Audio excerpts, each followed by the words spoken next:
میرا جماعت المسلمین سے مناظرہ ہوا تھا, بہت بڑی بڑی پھینک رہے تھے نا وہ, تو آئے مجھے, یہ میں اس لیے مناظرے کا ذکر کر رہا ہوں کہ آپ کو یہ خبر متواتر کا پتہ چلے, یہ اس پر پورا اسلام موقوف ہے. اگر اس کو سائڈ پہ لگا دو گے نا تو ہر پروفیسر, ہر انجینئر کے لیے آپ کو گمراہ کرنا 2 منٹ کا کام ہے, اور آپ دلائل میں الجھتے الجھتے پاگل ہو جاؤ گے بالآخر.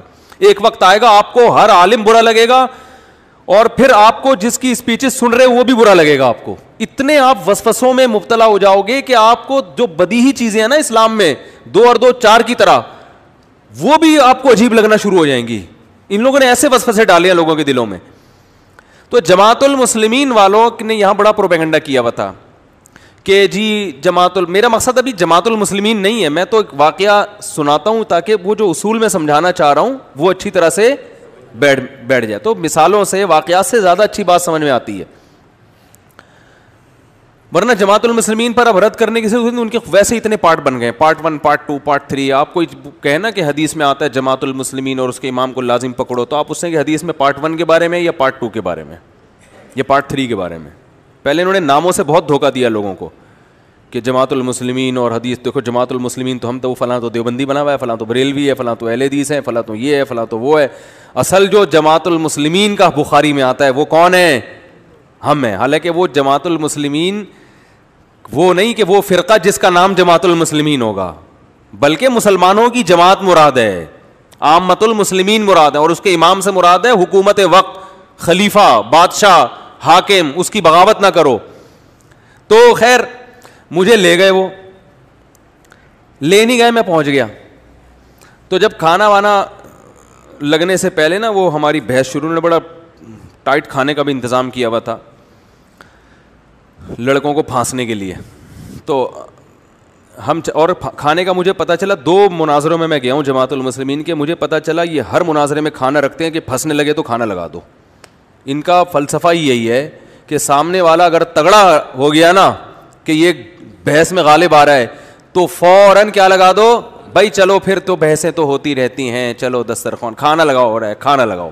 یہ انہوں نے کھانا کہ ایک بہت بڑی حکمت ان کی 2 جگہ مجھے اندازہ ہوا ہے کہ فوراً کھانا لگواتے ہیں وہ. اور جس نے کھانا لگایا تھا نا الحمدللہ وہ کنورٹ ہو گیا جماعت المسلمین سے, آ کر جماعت المعاذ اللہ کافرین کی طرف آ گیا. ٹھیک ہے, جب آپ مسلمین ہیں تو گویا ہم تو پھر کافر ہو گئے, اللہ نہ کرے. نام فرقہ وارانہ خود رکھتے ہیں آگ لگانے کے لیے. تو مجھے جماعت المسلمین والے نے کہا, پتہ نہیں کیا کیا اعتراضات امام حنیفہ پہ کرنے لگے نا. امام حنیفہ نے کہا ہے کہ نجاست اگر جو ہے وہ 1 درہم سے کم ہو. امام حنیفہ کا قول یہ ہے کہ اگر 2-4 قطرے ہلکے پھلکی سی نجاست کپڑوں پہ لگی ہو تو نماز ہو جائے گی. ٹھیک ہے نا, اگر وہ 1 درہم کے برابر, ہتھیلی کی گہرائی کے برابر لگی ہو تو پھر نماز نہیں ہوتی. تو انہوں نے کہا یہ قرآن یہ کہاں سے نکالا ہے انہوں نے, یہ مسئلہ کہاں سے نکالا؟ مجھے اس کی دلیل معلوم تھی, لیکن میں دلیل سے جواب دیتا, پھر ایک اور سوال ہو جاتا, پھر جواب دیتا, پھر ایک اور سوال ہو جاتا, پھر جواب دیتا, ایک اور سوال ہو جاتا. تو میں نے کہا بھائی اصولی بات کرتے ہیں, پہلے ہم دلائل کا تجزیہ کرتے ہیں کہ دلیل کہتے کس کو ہیں, دلیل کی ڈیفینیشن کیا ہے, تجزیہ ہو جائے گا. پھر میں یہ سارے, اور یہ اس کے جواب بہت آسان ہے, یہ جو 1 درہم کا مسئلہ ہے نا یہ تو بہت آسان جواب ہے اس کا, لیکن میں چاہ رہا تھا اصولی بحث. میں نے کہا امام حنیفہ کو تھوڑی دیر کے لیے غلط مان لو, ٹھیک ہے نا, غلط تھے, ان کو فالو نہیں کرنا چاہیے. تو امام شافعی کو کرنا چاہیے. انہوں نے کہا نا نا نا نا نا. امام مالک کو کرنا چاہیے, نا نا نا نا. امام احمد کو نہیں, بھائی کسی کو فالو, قرآن و سنت کو فالو کرو. میں نے کہا اس کا مطلب اب تک قرآن و سنت کو کسی نے فالو نہیں کیا تھا. اب آپ آ رہے ہیں جو ہمیں بتا رہے ہیں کہ آپ جماعت المسلمین جو 15ویں صدی میں ایجاد ہوئی ہے وہ بتائے گی کہ قرآن, امام شافعی نے تو کچھ اور تورات انجیل بتائی ہے, امام حنیفہ کے مسائل وہ بھی تورات انجیل سے نکالیں, قرآن و سنت سے نہیں نکالے انہوں نے. امام احمد نے بھی کہیں تورات اور انجیل سے مسائل نکالے ہیں, کیا خیال ہے بھائی؟ امام مالک نے بھی وہاں سے نکالے ہیں. تو یہ سارے لوگ تو ہو گئے خراب, اور پوری امت میں جماعت المسلمین کے علاوہ 99.999% لوگ ابھی بھی انہی میں سے کسی ایک کو فالو کر رہے ہیں. آپ پوری دنیا میں ٹریول کریں, سعودی عرب میں امام احمد بن حنبل کو فالو کیا جاتا ہے, ابو ظہبی میں امام مالک کو فالو کیا جاتا ہے, دبئی میں اکثر لوگ امام شافعی یا امام احمد بن حنبل کے لوگ کو فالو کرتے ہیں. ترکی, افغانستان, پاکستان, پورا انڈیا, برما, بنگلہ دیش اور ایران میں جو سنی مسلمان ہیں, ازبکستان, تاشقند, سمرقند, بخارا, یعنی ٹوٹل پوری امت مسلمہ میں 50% تو صرف اکیلے ابو حنیفہ کو فالو ہیں. باقی جو 49% ہے وہ بھی ان میں سے کسی ایک کو فالو کر رہے ہیں. تو یہ تو سارے ہو گئے, بولو بھائی, فارغ. سعودی عرب کا تو لا فقہ حنبلی ہے, جو عدالت میں لا ہے نا وہ کیا ہے, فقہ حنبلی. سعودی عرب میں آپ سرکاری سطح پر کسی اونچی پوسٹ پہ جا ہی نہیں سکتے جب تک فقہ حنبلی نہ پڑھ لیں آپ. اور میں نے کہا ان چاروں کے علاوہ اب تک کوئی پانچواں فقہ وجود میں آیا ہی نہیں ہے, ریٹن فارم میں لکھا ہی نہیں گیا ہے.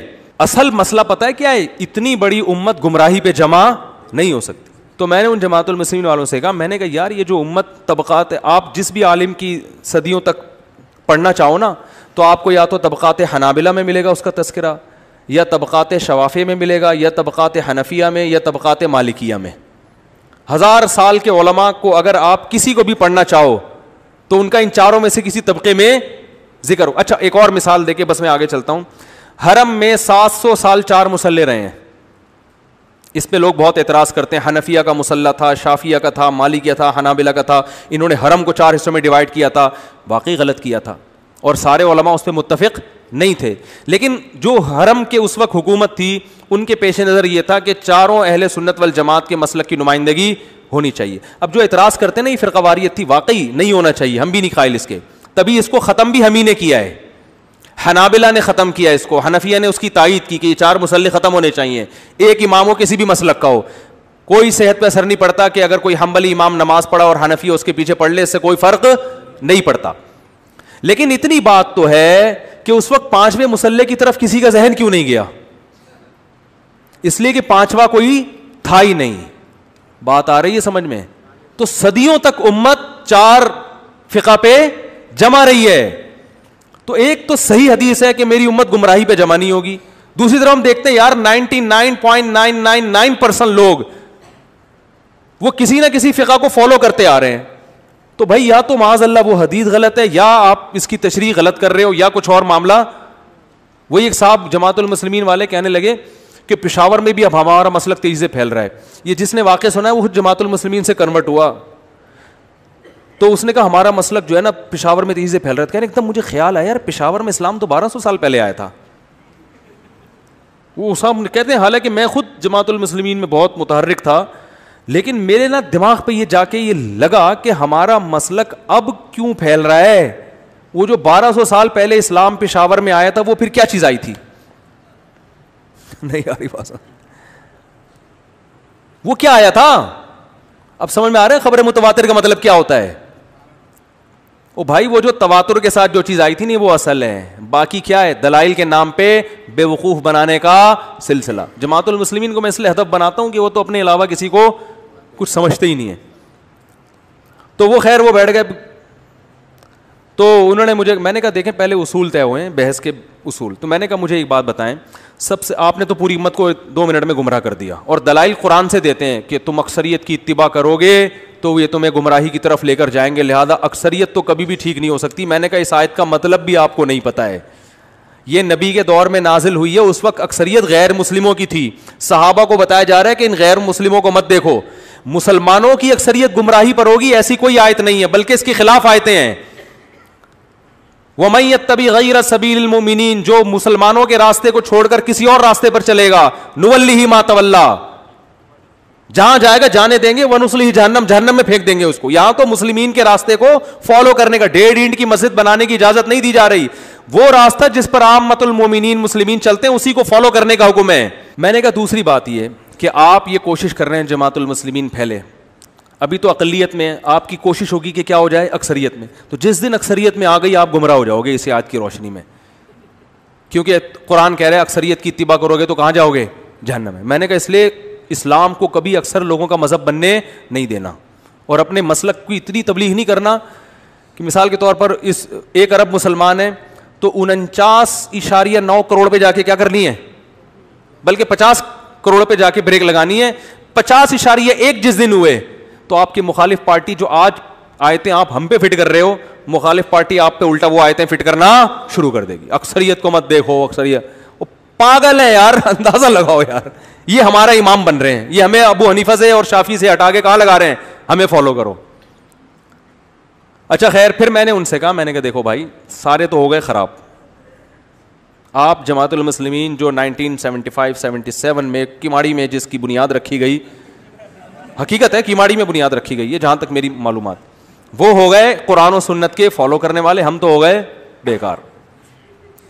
تو میں نے کہا مجھے ایک بات بتاؤ, یہ جو قرآن ہم پڑھتے ہیں پہلے دلائل سے یہ ثابت کرو کہ یہ وہ قرآن ہے جو نبی صلی اللہ علیہ وسلم پہ نازل ہوا.